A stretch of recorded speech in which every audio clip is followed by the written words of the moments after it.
climate crisis. What the United States can do at home can make a significant contribution toward keeping the Earth's warming to 1.5 degrees Celsius. That's why we're raising our ambitions, as the President described, and we will meet the new targets we set. But of course, no country can overcome this existential threat alone. We're in this together. And what each of our nations does, or does not do, will not only impact people of our own country, but people everywhere. Many of us, perhaps all of us, feel a strong sense of urgency. That's why we're here. We hope that will translate into making the progress necessary during this critical year and over this decisive decade. The consequences of falling short are clear. Every one of our countries is already experiencing the impact of climate change, and they'll only get worse. More frequent and more intense storms, longer dry spells, bigger floods, more people displaced, more pollution, higher health costs. And climate change can drive the spread of disease, food insecurity, mass migration, and conflict. All of these consequences are hitting underserved and marginalized communities in our countries the hardest. And some countries are experiencing much more severe impacts than others, something we must acknowledge and address. But, as the President said, it would be a mistake to think about climate only through the prism of threats. As we take concrete actions to reduce emissions and prepare for the unavoidable impacts of climate change, we have an opportunity to create sustainable, good-paying jobs, to promote not only greater growth, but greater equity, and to provide sustainable, reliable, affordable access to energy to more people, which is crucial to every aspect of human development. So we're rooting for every country, every business, every community around the world to succeed in this effort.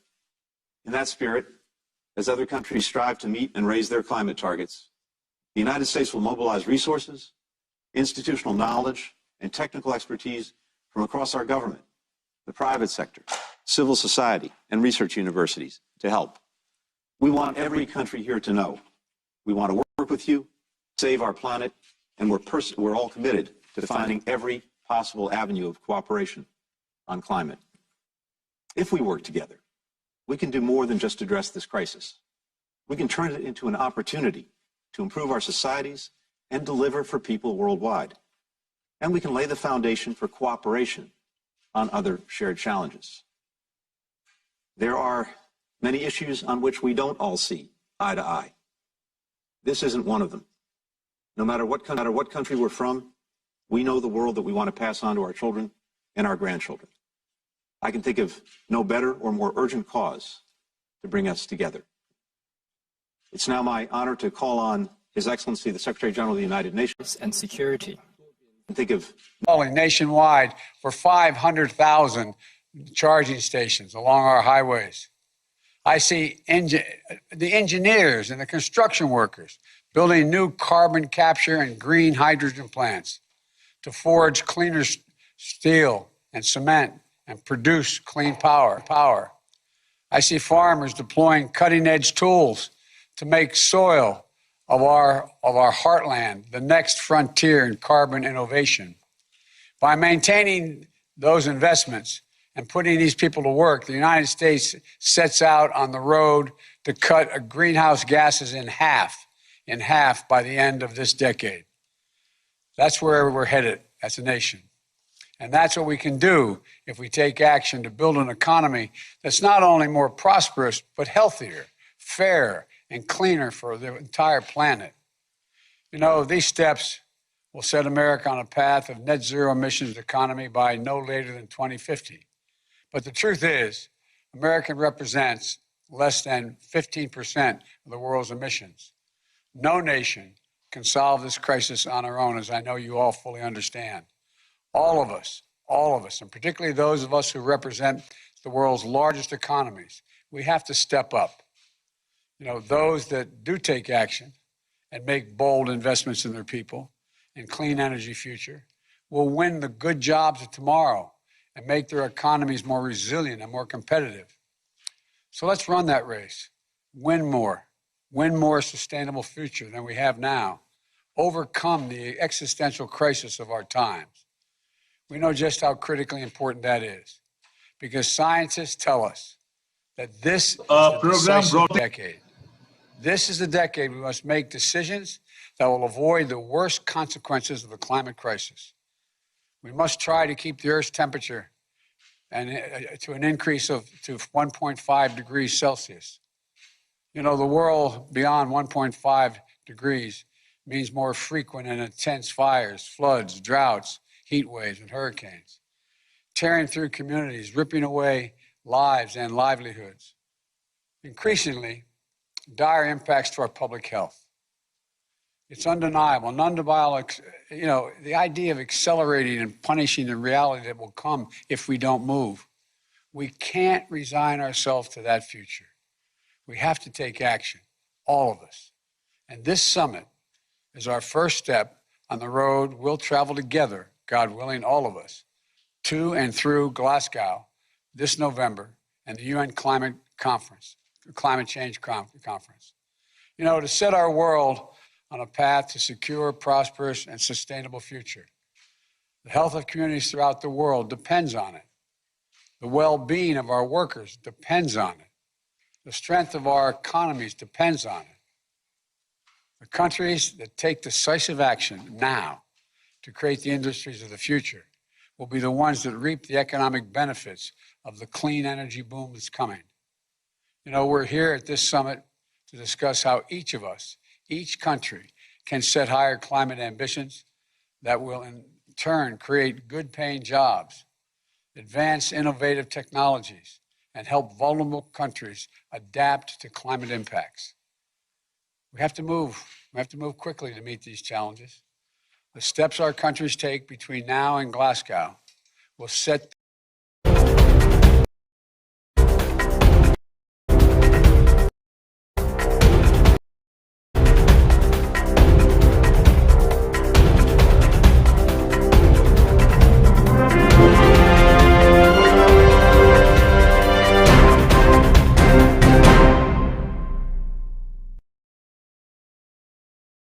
that will avoid the worst consequences of the climate crisis.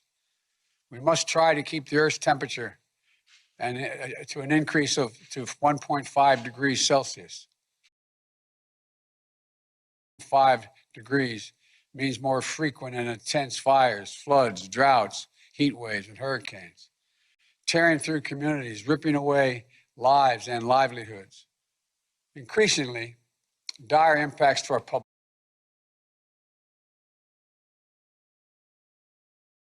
accelerating and punishing the reality that will come if we don't move. We can't resign ourselves to that future. We have to take action, all of us. And this summit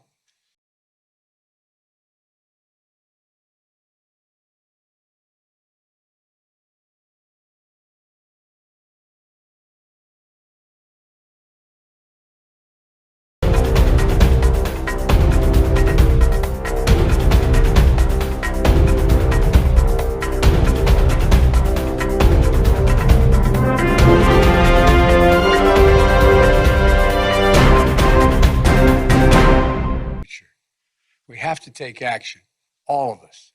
And this summit is our first step on the road we'll travel together, God willing, all of us, to and through Glasgow this November and the UN Climate Change Conference. You know, to set our world on a path to secure, prosperous, and sustainable future. The health of communities throughout the world depends on it. The well-being of our workers depends on it. The strength of our economies depends on it. The countries that take Environment Dialogue, action a program brought on by the Climate Channel Canada alongside the Plurals Media Platform India and the No TV Bangla from Bangladesh, a YouTube channel having more than 80,000 subscribers. And as you all know, that in this program we discuss, I think it's one of its kind of program where we discuss the range of issues, outstanding issues of climate change and environment in this part of the world, in South Asia. But South Asia is a very critical and important cog in the wheel. So we basically discuss the global issues. And today we are going to talk about an issue which we have been discussing over the last 2 weeks. Not only we, I think the world has been discussing, despite this pandemic sweeping through the world. we are all discussing this summit. This is US Leaders Summit on Climate Change, called Net Zero Summit in a way. And we, in the last 2 episodes of this particular program, in last 2 Sundays, we discussed the possibilities, what can happen in this summit. And now the summit is over. 22nd and 23rd, the summit is over. 40 global leaders participated. They talked about their commitments. Issues came up. So today we are going to dissect what exactly happened in the summit and how important it is and how it is going to kind of push the global action on climate change if it pushes in the first place. I have a absolutely fabulous panel with me. Let me introduce the panel. I have Dr. Munjirul Khan, climate negotiator of Bangladesh, also I think the co-chair, former co-chair of various IPCC subgroups. Welcome, Dr. Khan, to the program. Thank you very much. Thank you, Climate Great Channel. to have you. I have with me Harjeet Singh, Global Climate Lead of ActionAid, and a very, very important voice in the civil society across the world in climate change network. Welcome, Harjeet, to the show. Thank you, Jayanta. Thank you. Great to have you. Also have Sanjay Bashisht.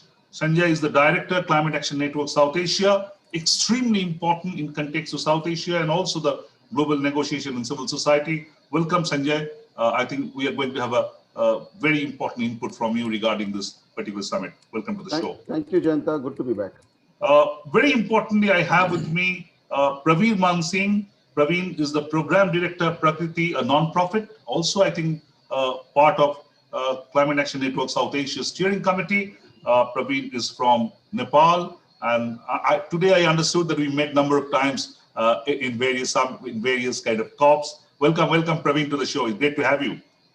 Thank you, Jayanta. And you have a fabulous background. You have a fabulous background. I can see a fabulous background picture you have. It's lovely. It looks lovely. Thanks for that. Yeah.